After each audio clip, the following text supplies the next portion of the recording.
uh, philosophy of religion.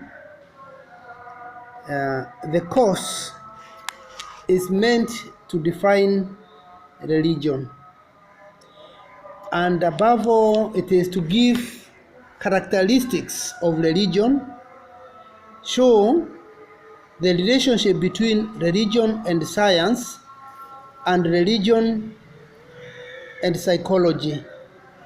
Besides, it shows a ground for the existence of God, roots for modern atheism, in reference to Jean-Paul Sartre, a man by name Whitehead, and another one by name Nietzsche. Of course, Nietzsche is that man who taught very, very dirty philosophy to Adolf Hitler that led to the massacre of Jews. If you can remember the 1930s history somewhere else, you could have studied it. It also, the course on philosophy of religion also analyzes the religious language, analogy, mysticism, incarnation, symbols, and science, and the question of truth and human destiny.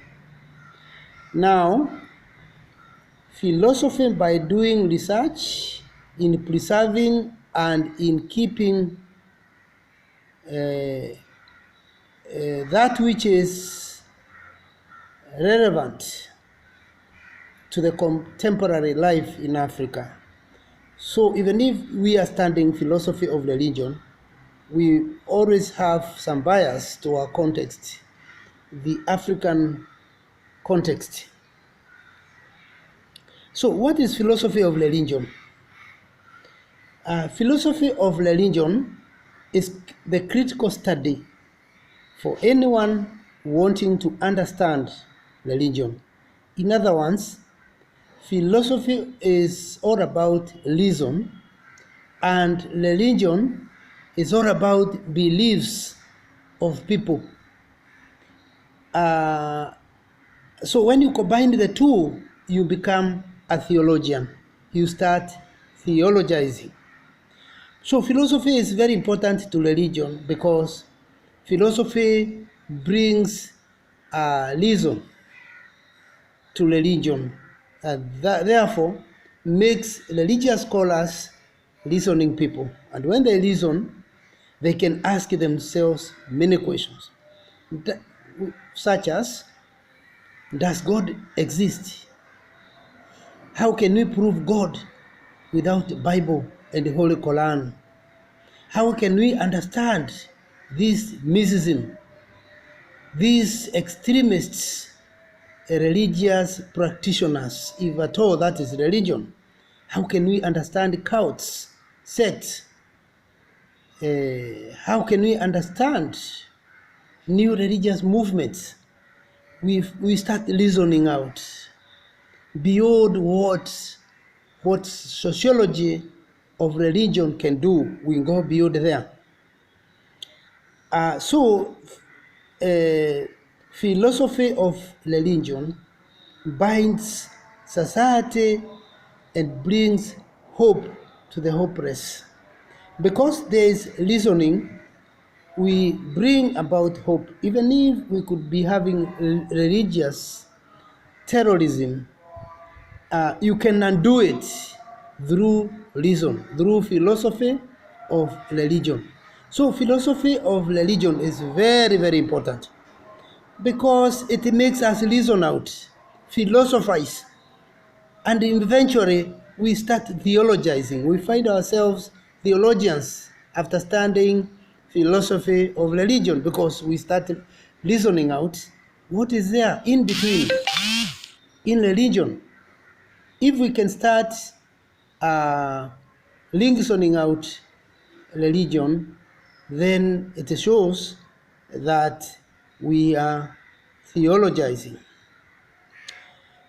And in human life, we shall benefit, because philosophy of religion is also the power by which humans live. Something else, most religious beliefs revolve around a being who is transcendent, holy, and caring for humanity. Paul Tillich calls him the ground of our being, the ground of our being. Religion is then at home everywhere, as it touches in depth all functions of human's life.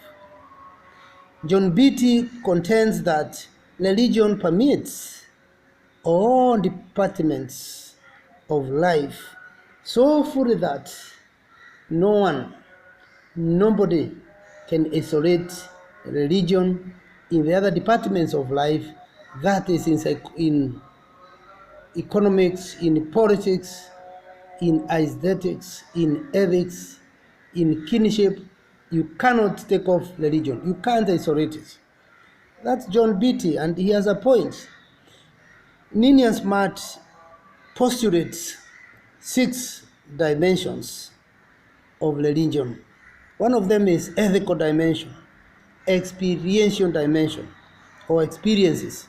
Number 3, doctrinal dimension, mythological dimensions, ritual dimension, social dimension. I can add also material dimension, because when you talk of religion, there are materials such as building, the mosque, the churches, the church halls. All these things are dimensions of religion. Now, the above dimensions reveal that religion affects all parts of life. Religion gives hope and encouragement. It empowers an individual. Religious faith creates a way where there is no way, hope where there is no hope, faith where there is no faith. So religion is not something you can wish away or think you are going to dismantle. Even Karl Marx said religion is the opium of the people, and if you want nice things, keep off religion.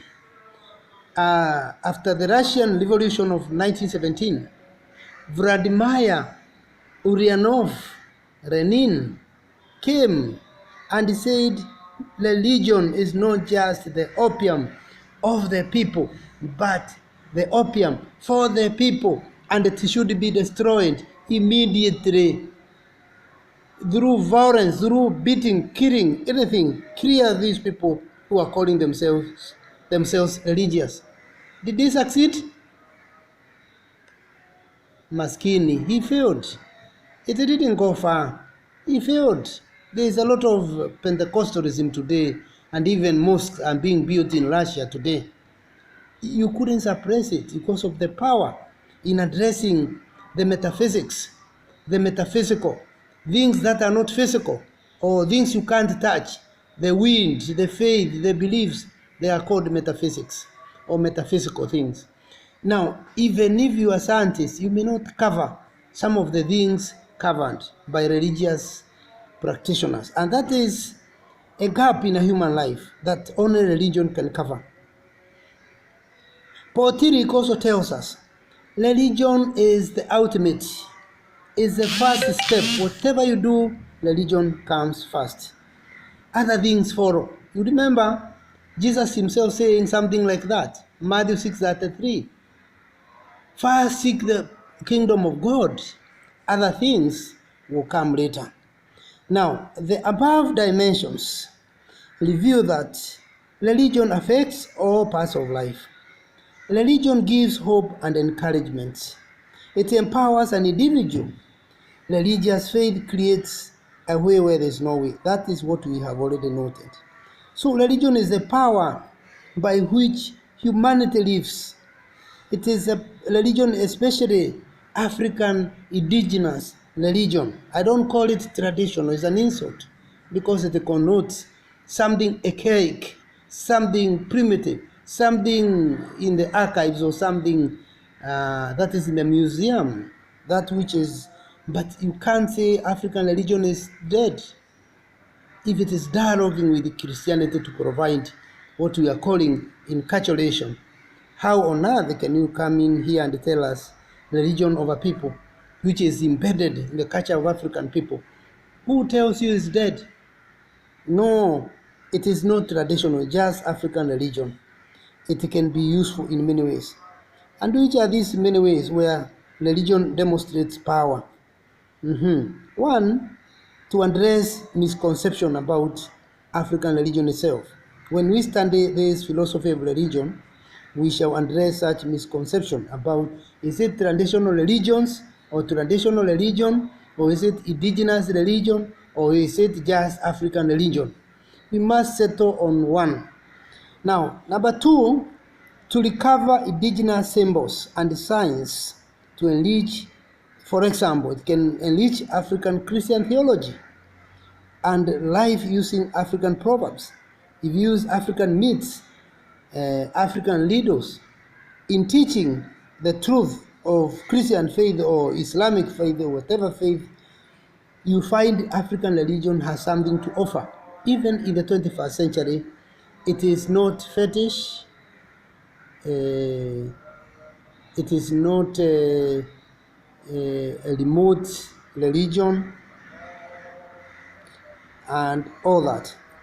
Number three, to carry out, the African religion is useful when you study it to carry out mission work in creating theology speaking to the African soul, in contextualizing Christian theology in the African life, and fill the vacuum that was created when Christianity was first planted in Africa. Number four, to inform African study of the African religion is not a revival of paganism as one Tanzanian Lutheran bishop aired, Sudikra, who used to be called Sudikra, when he said, even talking about African instituted churches, it's nothing but a return to paganism. That is an error. It is not a return to paganism at all. How can it be pagan when for sure the African people have never known paganism, have never known to live without God? Even Beatty goes on to call them notoriously religious people. How can you call them pagan? How can you call them fetish? Okay? But teaching them about their culture in order to evangelize them. So that is the point we need to start with as we start on this religion, and we can go on and say more and more and more, we can say more and more. Any comment before we move to something else? Any comments? Any comments? No comments? Okay, we go for a break a bit.